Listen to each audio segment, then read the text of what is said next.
Assalamualaikum warahmatullahi wabarakatuh. Saya Muhammad Arif Rahman Hakim, NIM 085 dari kelas TI 19B. Pada kesempatan kali ini saya akan mempraktekkan praktikum kedua, yaitu subnetting API versi 4. Tetapi sebelum menuju ke praktek, akan kita bahas apa itu subnetting. Subnetting adalah proses membagi sebuah network menjadi beberapa subnetwork. Subnetting hanya dilakukan pada IP address kelas A, B, dan C. Dengan subnetting akan menciptakan beberapa network tambahan, tetapi mengurangi jumlah maksimum host yang ada dalam tiap network tersebut. Prinsip subnetting adalah memperbanyak network ID dari suatu network ID yang sudah ada atau network ID yang lama, di mana sebagian host ID dikorbankan untuk digunakan dalam membuat host ID yang baru atau host ID tambahan.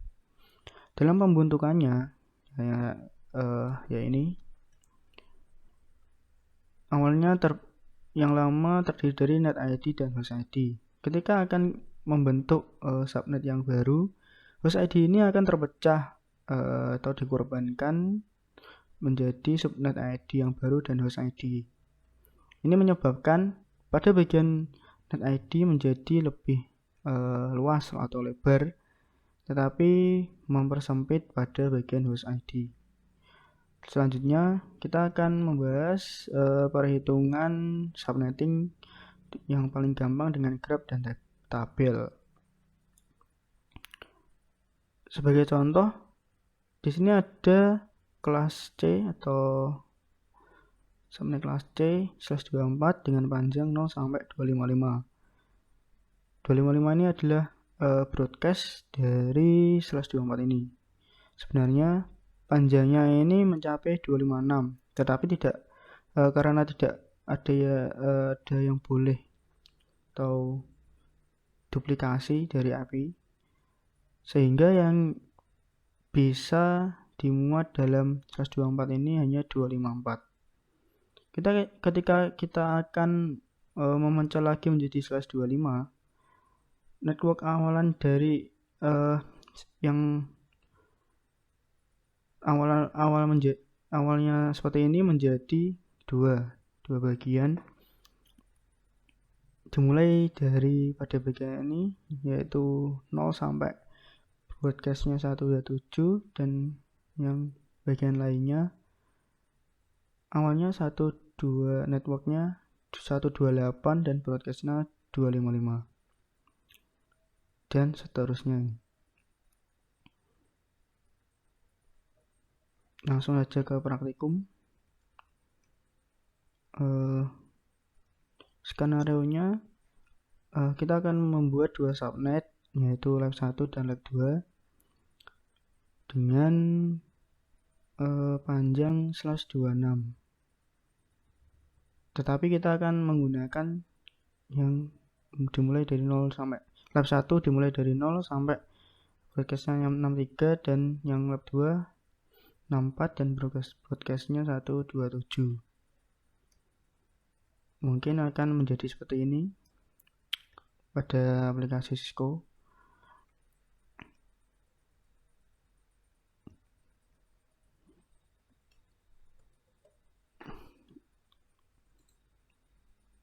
Gini ya.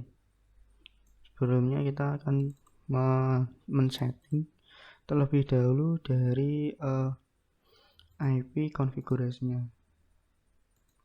Terdapat 6 PC yang terhubung pada masing-masing router karena kita membagi pada lab 1 dan lab 2.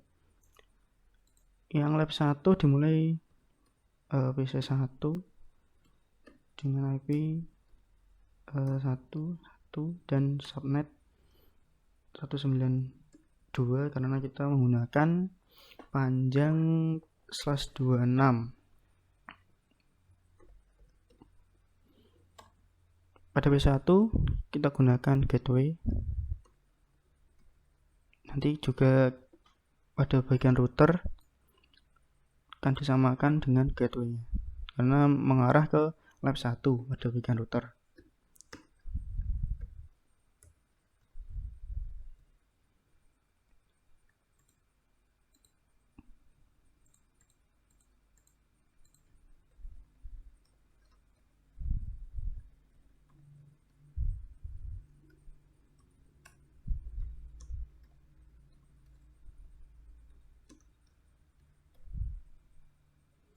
Pada PC yang ketiga, kita akan melakukan seperti yang ada di modul. PC 3 menggunakan 1, 2 menggunakan gateway, namun PC 3 5 tanpa menggunakan gateway. Berarti PC 3 ini tidak menggunakan gateway. 5 dan 6. Yang 1, 2, 4 menggunakan gateway. Oke. Kita kembali setting 3. Ini tidak menggunakan.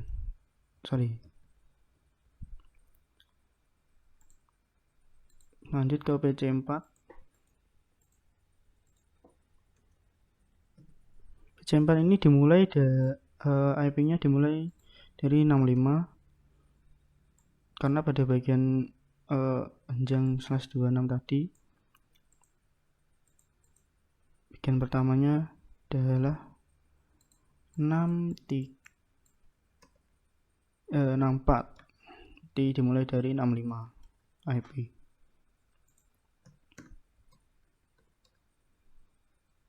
Dan menggunakan gateway 126. Di PC 5. Pada PC 5 dan 6 tadi tidak menggunakan gateway. 66 itu 92.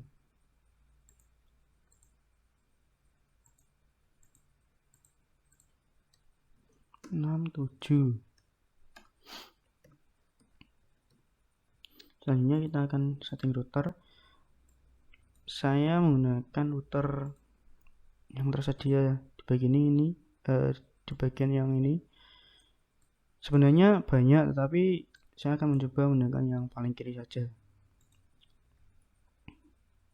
Defaultnya, interface-nya harus dinyalakan terlebih dahulu, di on kan, yang mengarah ke lab 1 dan mengarah ke lab 2.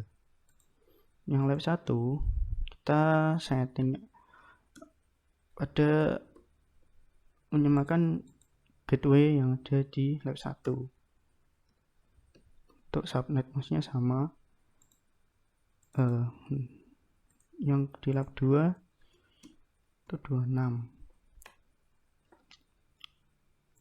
Oke, kalau sudah, kita ubah ke mode simulasi.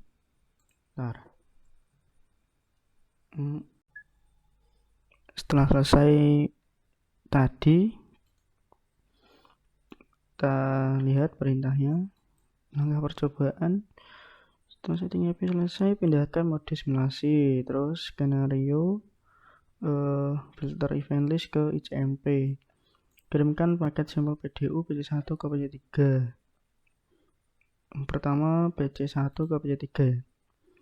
Ini sudah CMP. Terus 1 ke PC3. Kita lihat.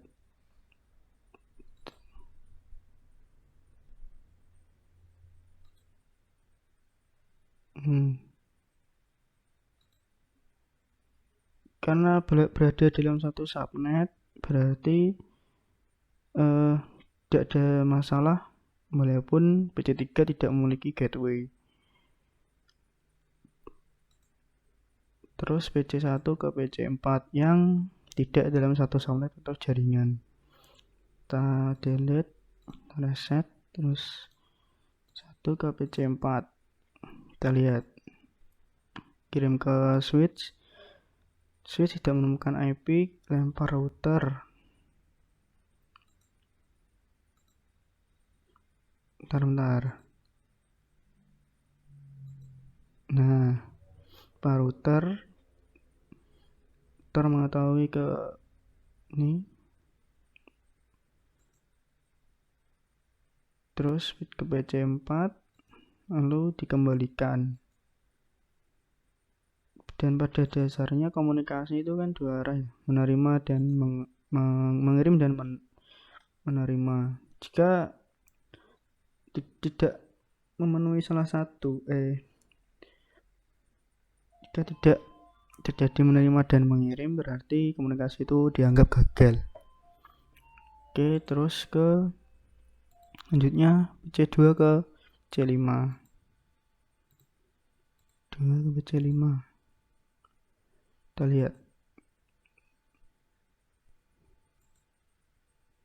router, terus dia mengetahui ke PC5.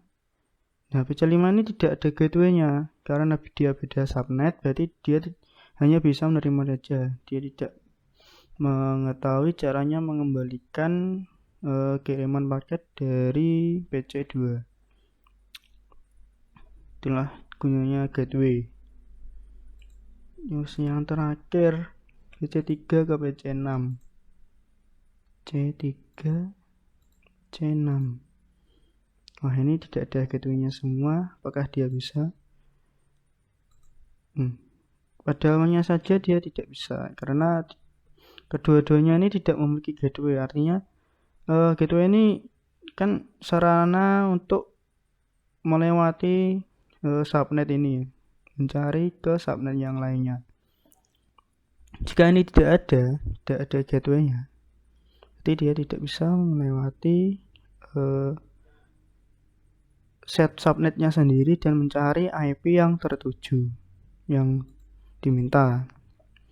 Oke, yang poin 3, setelah selesai membuat simulasi poin 2, kembali ke real time. Oke, terus ke tracing, melakukan tracing PC1 ke PC3 dengan ini, tracer IP dari PC yang akan di tracing. Ke perintahnya ini tracing PC1 ke PC3.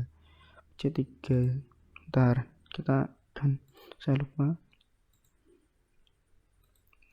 Ke PC1, PC3 berarti melalui command prompt dengan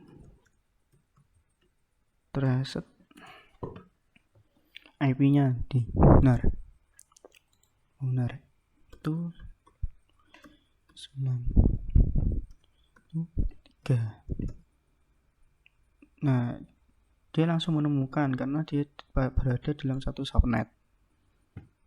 Yang perintah selanjutnya yaitu PC1 ke PC4 yang ber-IP 165. Traced ini 65. Nah, dia juga menemukan melalui gateway-nya dulu baru ke IP. Nah, itulah sebabnya gunanya gateway ya. Dia kalau tidak ada dalam subnetnya sendiri, dia akan melempar ke router dan mencari melalui gateway-nya mencari di lab yang 2 atau subnet yang lain. Yang selanjutnya PC2 ke PC5. Seperti ini ya. 2 yang PC5. PC5 ini diketahui tidak mempunyai gateway. Kita akan mengetahuinya dari tracer. PC5 berarti 1.166 ya.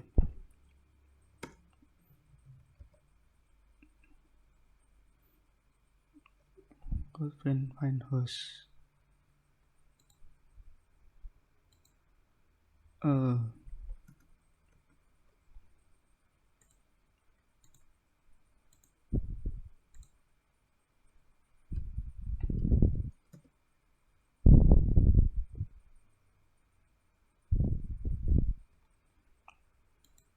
Ini tidak bisa. Benar.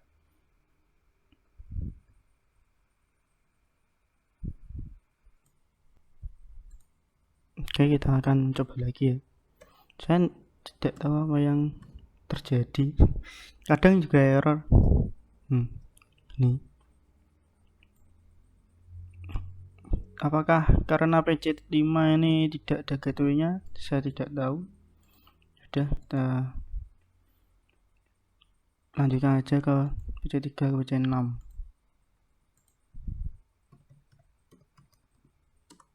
C6 tuh. 7. Yang ini bisa ya, tapi dia akan request timeout karena keduanya tidak punya gateway. Saya masih penasaran dengan yang PC2 tadi.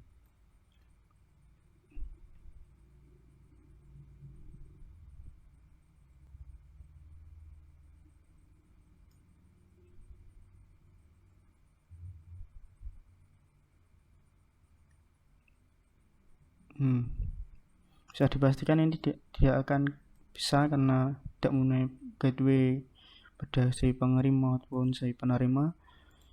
Kita ke PC ini lagi ya. 166.